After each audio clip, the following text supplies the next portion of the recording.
అందరికీ శివరాత్రి శుభాకాంక్షలండి.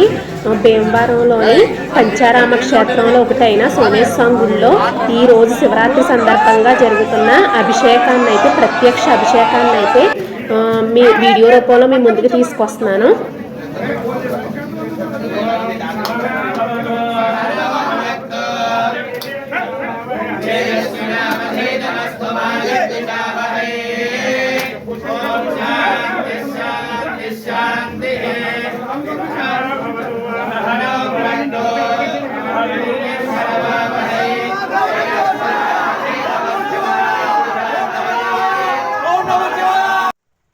అందరికీ నమస్కారం అండి. శ్రీమణిలోకి స్వాగతం, సుస్వాగతం. ఈరోజైతే మీ ముందుకి శివరాత్రి సందర్భంగా మాకు భీమవరం దగ్గరలో ఉన్న గునుపూడి గుడి దగ్గర సోమేశ్వర స్వామి పంచారామ క్షేత్రాల్లో ఒకటైన సోమేశ్వర స్వామి గుడి గురించి మీకు అన్ని విషయాలు ముందుకైతే తీసుకొస్తున్నానండి. పంచారామ క్షేత్రాల్లో ఒకటైన సోమారామ క్షేత్రం పశ్చిమ గోదావరి జిల్లా భీమవరంలో వెలిసిందండి. గునుపూడి గుడి అంటారు దాన్నే. అక్కడ స్వామివారు శ్రీ సోమేశ్వర జనార్దన స్వామి వారిగా వెలసిల్లుతున్నారండి. 4వ శతాబ్దంలో చాణక్యుల కాలంలో నిర్మించిన ఈ దేవాలయం ఎంతో ప్రసిద్ధి చెందిన క్షేత్రం అండి. ఈ క్షేత్రాన్ని చంద్రుడు సోమేశ్వర లింగాన్ని ప్రతిష్ఠించినట్లు పురాణాలు చెప్తున్నాయి.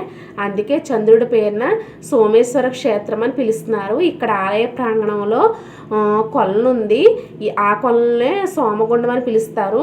అయితే ఆ కొలంలో అన్ని తాబేలు ఉంటాయండి. అక్కడ వాకింగ్ చేసే వాళ్ళందరూ వాటికి బిస్కెట్స్ అని మరమరాలని వేస్తూ ఉంటారు. శ్వేత రంగు తెలుపు రంగులో కనబడుతుందండి. ఈ లింగం యొక్క ప్రత్యేకత ఏంటంటే తెలుపు రంగులో ఉంటుంది. ఈ లింగం క్రమక్రమంగా అమావాస్య వచ్చేసరికి బూడిద లేదా గోధుమ రంగులోకి మారిపోతుందండి. తిరిగి మళ్ళీ పౌర్ణం వచ్చేసరికి తెలుపు రంగులోకే మారిపోతుంది. ఇది ఈ లింగం యొక్క ప్రత్యేకత. అలాగే ప్రాంగణంలో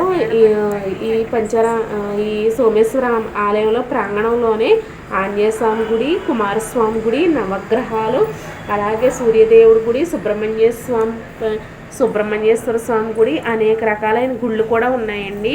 అలాగే స్వామివారి పైకి మెట్లెక్కి కింద గుడి ఉంటుందండి. సోమేశ్వర స్వామి క్షేత్రం అయితే కింద ఉంటుంది. పైకి ఆ గుడిలో ప్రాంగణంలోనే పైకి మెట్లెక్కితే అన్నపూర్ణదేవి పైన ఉంటుంది. స్వామివారి పైన అన్నపూర్ణదేవి ఉంటుందండి. పైన వెళ్ళి అమ్మవారిని కూడా దర్శించుకుని వచ్చి కింద అన్ని గుళ్ళు కూడా దర్శనం చేసుకుంటాం. అయితే శివరాత్రి సందర్భంగా మా సోమేశ్వరం గుడిలోని 5 రోజులు స్వామివారి కళ్యాణోత్సవాలు జరుగుతాయండి.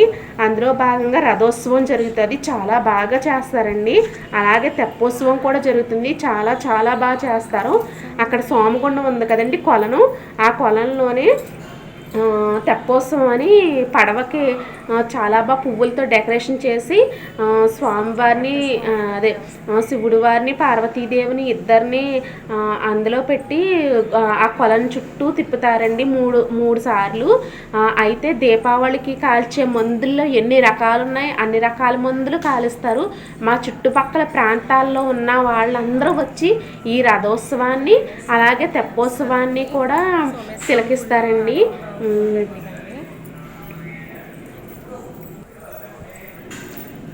మా వీడియో చూస్తున్న వాళ్ళందరికీ ధన్యవాదాలండి. ప్లీజ్ సబ్స్క్రైబ్ చేయండి, షేర్ చేయండి, లైక్ చేయండి. నవగ్రహాలండి అక్కడ.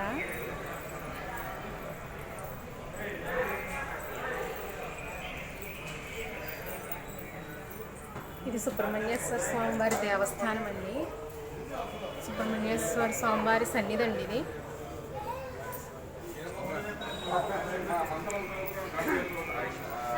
నందీశ్వరుడు అండి శివాలయం ఎదురుగుండా.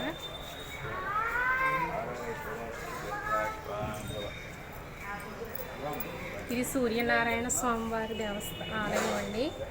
సోమేశ్వర స్వామి ఆలయంలో